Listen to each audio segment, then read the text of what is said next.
अस्सलामुअलैकुम, मैं हूँ आपकी मेंटोर दानिया नाज। पहले तो आप सबकी खैरियत मालूम करना चाहूँगी, आप लोग कैसे हैं।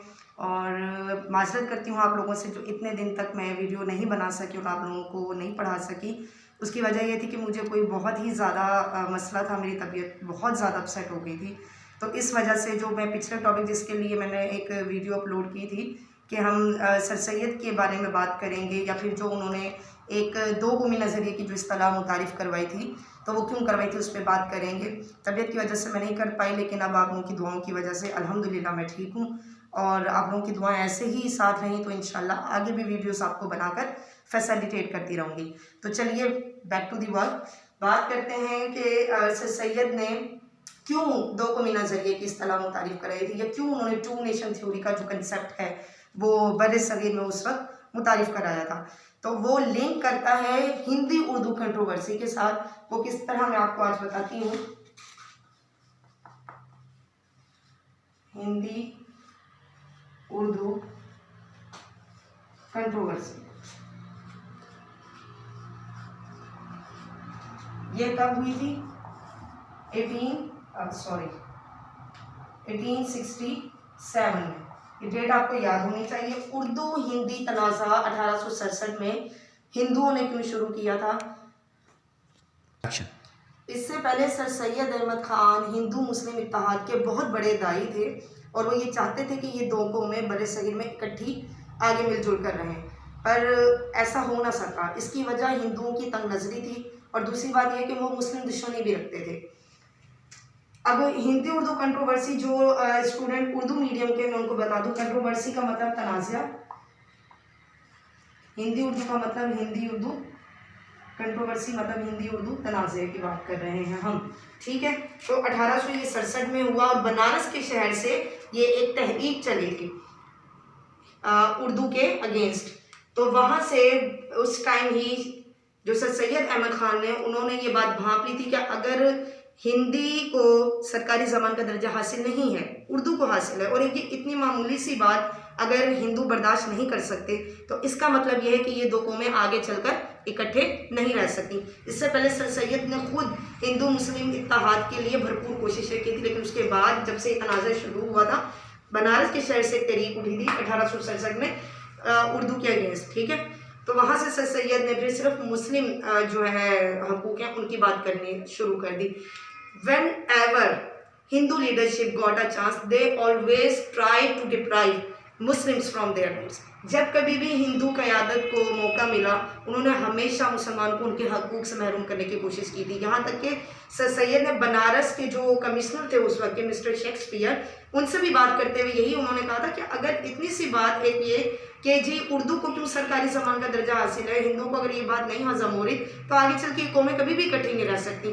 तब से ही उन्होंने टू नेशन थ्योरी का जो कंसेप्ट है वो 1868 में दिया था। उसके बारे में बात करती हूँ, लेकिन पहले मैं आपको बताती चलूँ, जो उर्दू का रस्मुल ख़त है वो अरबी और फ़ारसी ज़ुबान से मुतासिर था।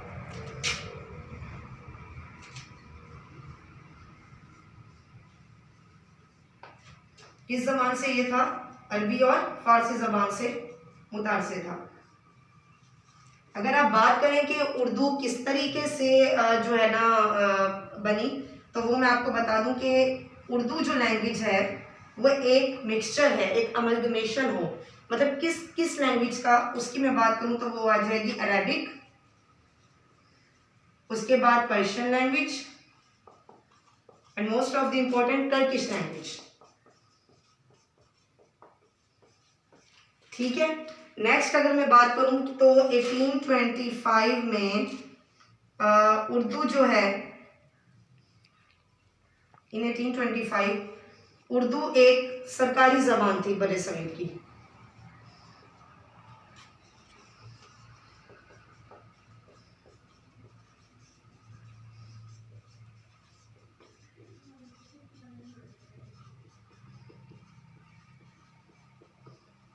उसके अलावा अगर उर्दू की बात करें तो ये 300 साल पुरानी ज़बान भी है उस वक्त बड़े सगीर में, 300 years ओल्ड लैंग्वेज।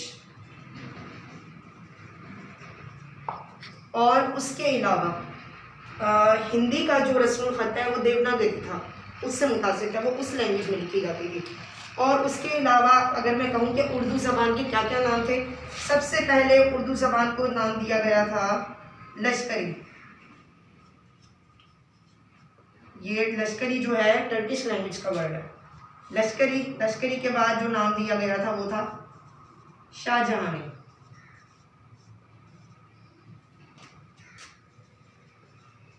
फिर हिंदुस्तानी,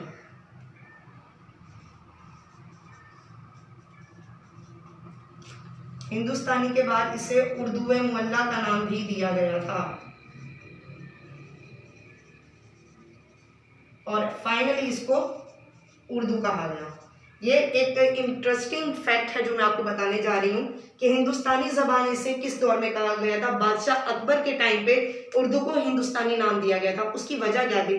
पहली बात तो ये कि जो बादशाह अकबर थे इन्होंने एक हिंदू लेडी जोधा उनसे निकाह किया था, और दूसरी बात जो बादशाह अकबर थे वो ये चाहते थे कि बर्रे सगीर में हिंदू और मुस्लिम एक इत्तेहाद की सूरत में एक कौम बन के रहे। इस वजह से उन्होंने हिंदुस्तान में बोली जाने वाली ज़बान उर्दू को हिंदुस्तानी का नाम दिया था। ये एक इंटरेस्टिंग फैक्ट है। चलें, इसके साथ अब मैं नेक्स्ट आपको पढ़ाती हूँ कि सर सैयद ने क्यों जो है ना इसका जो पस मंज़र है टू नेशन थ्योरी का वो यही है, हिंदी उर्दू कंट्रोवर्सी।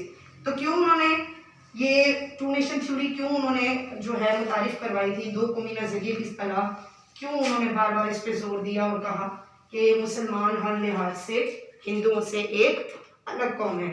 जी बिल्कुल, उन्होंने सबसे वैसे अगर एक मुकम्मल कौम की बात करें तो ये शाह वलीउल्लाह, हज़रत मुजद्दिद अल-सानी, सैयद अहमद शहीद, इन्होंने भी पूरी मुकम्मल कौम का जो है जिक्र किया था। लेकिन जो टू नेशन थ्योरी जो कहा जाता है दो कौमी नज़रिया, ये जो इस्तिलाह सबसे पहले सर सैयद ने मुतारिफ करवाई थी, और ये कब करवाई थी उन्होंने? 1868 में, टू नेशन थ्योरी, और ये हुई थी 1868 में। दो कौमी नजरिया, दो कौमी नजरिए का मतलब था हिंदू और मुसलमान हर लिहाज से जुदागाना कौम है। इनकी सकाफत, इनकी ज़बान, इनके रस्म रिवाज, तहजीब, हर चीज़ एक दूसरे से ये बिल्कुल मुख्तलिफ है। इनके रास्ते भी मुख्तलिफ और अलग अलग हैं, ठीक है। और यहाँ से जो है ना एक कंसेप्ट मिला कि क्यों तकसीम होनी चाहिए बर्रे सगीर की, और वो कब हुई थी? करारदाद लाहौर की सूरत में। करारदाद पाकिस्तान 1940 में मंजूर हो गई, और यूँ सोच लिया गया कि हमेशा से ही जो एक चीज़ रही है हिंदू और मुसलमानों के दरमियान, वो अपने रस्म रिवाज, अपने तहजीब, अपने सकाफत, और सबसे बड़ी बात अपने मज़हब की बुनियाद पे दोनों एक दूसरे से अलग है, इनका तशख़्ख़ुस अलग है। तो ये था जी आज का टॉपिक, जिसके बारे में वीडियो मैंने कहा था कि मैं लाजमी बनाऊँगी। आई होप कि आपको काफ़ी हेल्पफुल रहेगा जो भी इंफॉर्मेशन आपको मैंने यहाँ प्रोवाइड की है। उसके बाद आपसे रुखसत चाहूँगी, और उसके साथ गुजारिश करूँगी कि मेरे लिए दुआ कीजिएगा। अल्लाह ताला मेरी सेहत को बरकरार रखे, ताकि आगे नेक्स्ट मैं आपको इसी तरीके से वीडियोस बना के फैसिलिटेट करूँ। अपना बहुत बहुत ख्याल रखिएगा। अल्लाह हाफ़िज़।